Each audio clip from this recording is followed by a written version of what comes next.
Hey, you total language nerd. I see you over there daydreaming about finally having that conversation in perfect Italian or reading Dostoevsky in Russian. I know, right? It's so easy to get caught up in those fantasies of fluency. Definitely. But we're here to take a deep dive into the reality of language learning That's right. and how to make those dreams a reality. Absolutely. So we're not just talking about verb charts and vocabulary Get lists. away. Those are part of it, of course. Yeah, they're important. Today we're talking about the surprising science of what really makes us successful language learners. The psychology of it all. Exactly. We're going to unlock that inner language learner. I like it. Unlock that potential. And we're starting with the power of your own mindset. Because it all starts with you, right? It really does. And one of the leading researchers in language acquisition, Robert Gardner, was onto something with his work on attitudes and motivation. Oh, absolutely. His work was groundbreaking. So groundbreaking. You know, it's fascinating. His team figured out early on that how you think about learning a language is just as important as the methods you use. It's like you have to believe it to achieve it. 100%. You've got to have that positive mindset. I totally bombed a Spanish test once just because I'd convinced myself I was terrible at verb tenses. Oh, no. Total self-fulfilling prophecy. I've never been there. It's the worst. The worst. So this belief thing is serious business. It really is. And, you know, Gardner and his colleague Lambert, they actually dug even deeper into this whole motivation thing. Oh, really? Tell me more. They found that people are often driven by either instrumental or integrative motivation. Okay, I'm listening. Break it down for us. So imagine this. You're learning Italian, Okay, I like where this is going. but you're learning it to decipher your Nana's secret recipe book. Okay, that's pretty specific. Right. So that's instrumental motivation, pure and simple. It's practical. You have a goal in mind. Makes sense. Now let's say you're learning Italian because you dream of sipping espressos in a Roman cafe debating the merits of Michelangelo. Okay, now you're speaking my language. Right. That's integrative motivation. You're yearning for that cultural immersion. So it's more about the experience than a specific goal. Exactly. You want to really live and breathe the language. I can get behind that. So which one are you more of an instrumental learner or an integrative learner? I think I'm a bit of both, to be honest. Me too. It's not always so black and white. Sometimes you need that practical motivation to get started. For sure. But then that desire to connect with the culture, that's what keeps you going. 100%. And you know what? This whole idea of motivation not being a one-size-fits-all thing, that's where Zoltan Dornier comes in. Okay, Dornier, I'm intrigued. He has this dynamic three-phase model of motivation. 3 phases. That's pretty cool. It is. So he calls them choice executive and retrospection. Okay, let's unpack this Dornier brilliance. All right, so picture this. You're super pumped to learn something new, right? Maybe it's coding. Maybe it's baking the perfect croissant. You had me at croissant. Right. You're all in. You're ready to conquer this new skill. That initial excitement is the best. The best. And that right there, that's choice motivation. That's like choosing to go on an adventure. Exactly. But then you hit a wall. Oh. The code throws errors. The croissant deflates. You start to question your life choices. Well, I've been there. I started thinking maybe I should just stick to knitting. Right. That's the danger zone, but that's where executive motivation swoops in to save the day. Executive motivation, like my brain needs a manager. Basically. It's that inner drive that pushes you to keep going even when it gets tough. So what kind of things does executive motivation tell you to do? Well, maybe you break down the challenge into smaller steps. Okay, that feels manageable. Or maybe you find a supportive online community. Yeah, find your people. Exactly. Or sometimes you just need to take a breather and come back with fresh eyes. Sometimes you just need to step away from the croissant. Exactly. All of those are executive motivation power moves. It's like having a personal cheerleader for your brain. You got this. You can do it. Okay, I need to channel my inner executive motivation more often. We all do. And then the final phase Dornier talks about is motivation retrospection. So like looking back on the journey. You got it. You're taking a step back and reflecting on what went well and what you could have done differently. So celebrating the wins and analyzing the learning opportunities. Exactly. It's all about learning and growing from your experiences. It's like reviewing the game tape.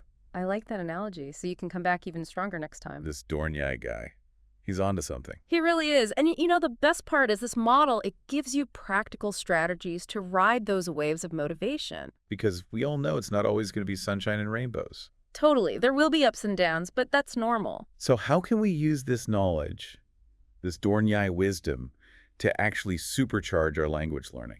Well, first things first, you got to figure out what truly motivates you. Okay, so like, what's my why?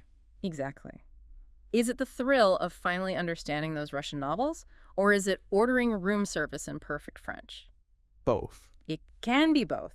But once you figure out what makes you tick, It's about making language learning meaningful. that's it. It's not just about checking things off a to-do list. No more just going through the motions. It's about finding that deeper connection. And sometimes we need a little help finding that connection. Oh, absolutely. Sometimes we need someone to guide us and keep us motivated. Like a teacher. Like a teacher. Remember those teachers who could make even the driest grammar lessons feel exciting? Oh, yeah. Those teachers were the best. They had this magical ability to bring the language to life. Totally. They were like language wizards. And they had a bigger impact on my motivation than they probably realized. Oh, I'm sure they did. So how do they do it? How do those teachers become motivation ninjas? Well, there are a lot of ways teachers can make a huge difference. Okay, spill the tea. For starters, the learning material has to be engaging.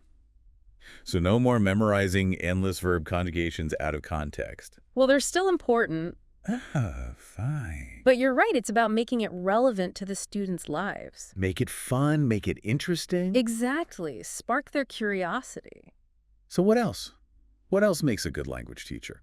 Well, setting the right goals is key. Goals. Like what kind of goals? Goals that are challenging enough to keep students engaged, but not so overwhelming that they feel defeated. So finding that sweet spot. Precisely.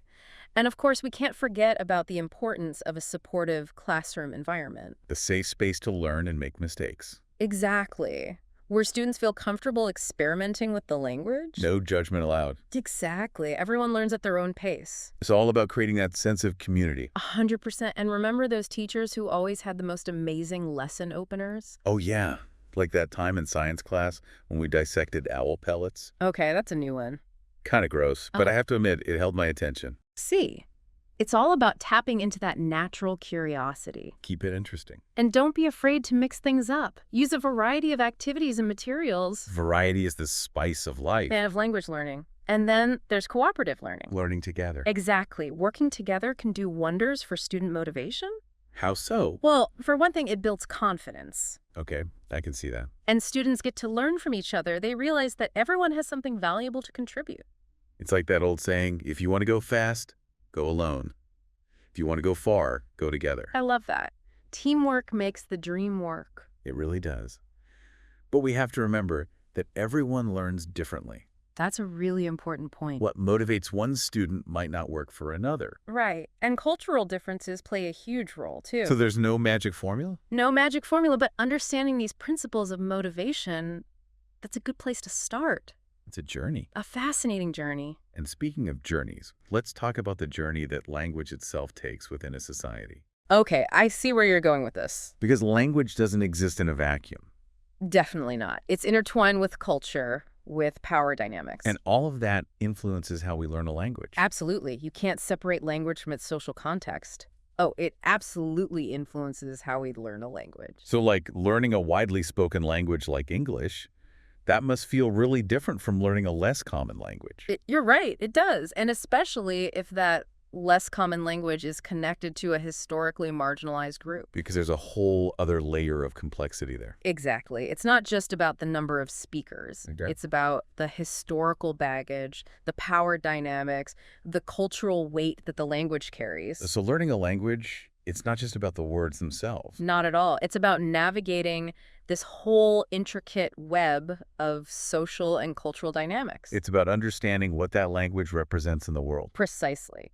And sometimes even more importantly, what it represents to you. That's deep. It is. And you know, this whole idea of language and identity, it's something that Bonnie Norton explored in her research with immigrant women learning English in Canada. Oh, interesting. Tell me more about her work. So Norton, she found that for these women, their investment in language learning, it went way beyond just like wanting to communicate. It was deeper than that. Way deeper. It was about how language tied into their changing identities as they navigated a new culture. So it was about finding their voice in a new world. Exactly. It was about being seen, about being heard. And did she find that language helped them achieve that? It did. But you know, it's interesting. Even though these women were highly motivated, sometimes they would hesitate to speak up in certain situations. Really? Why do you think that was?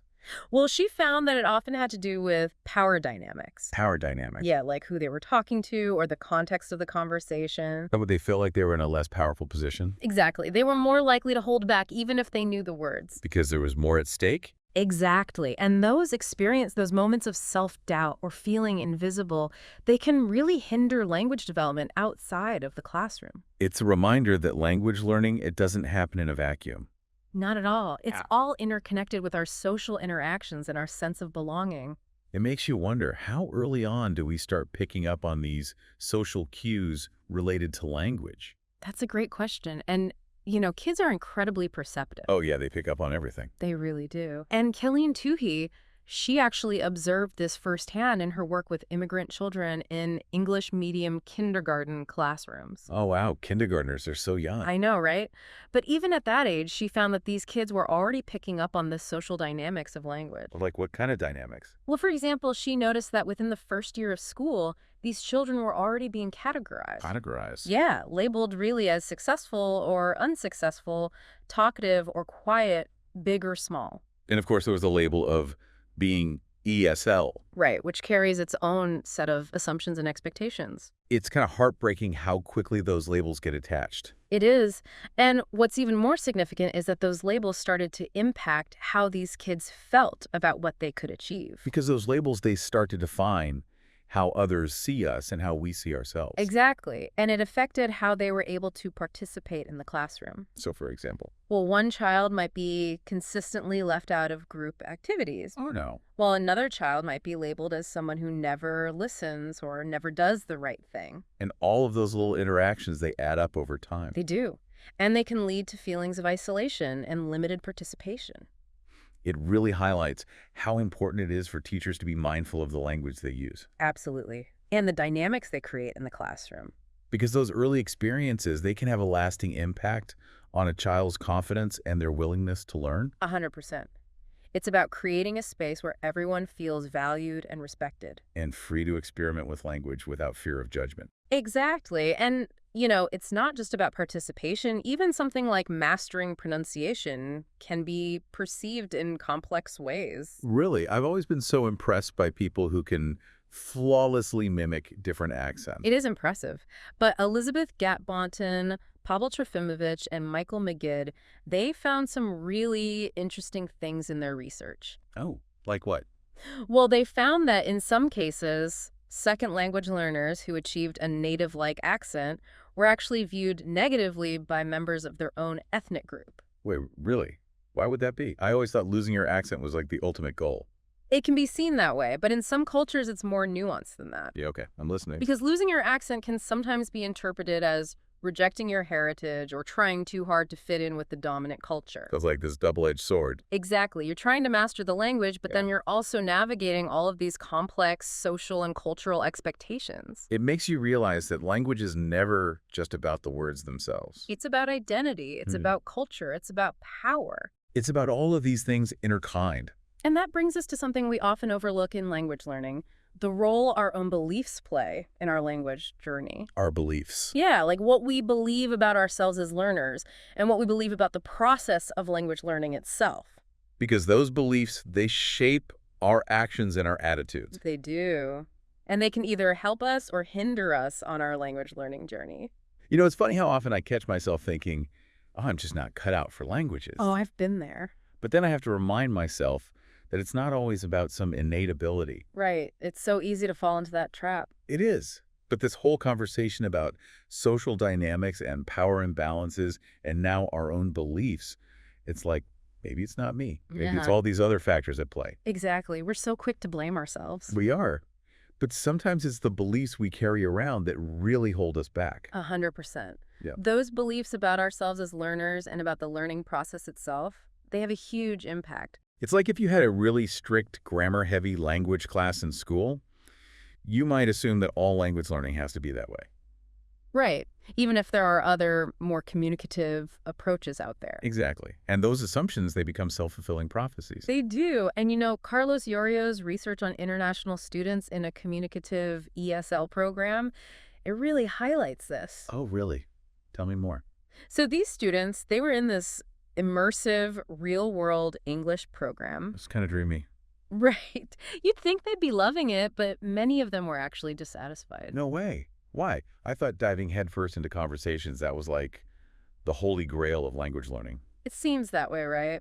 But a lot of these students, they felt like the lack of explicit grammar instruction, it just didn't work for them. So even though the method had its merits, It did. it wasn't a good fit for their learning style. Exactly. They felt like they were missing those essential building blocks. So their pre-existing beliefs about how language should be learned ended up hindering their progress. It's incredible, right? It just goes to show how important it is to find that balance between teaching methods and learner expectations. We've got to bridge that gap somehow. We do.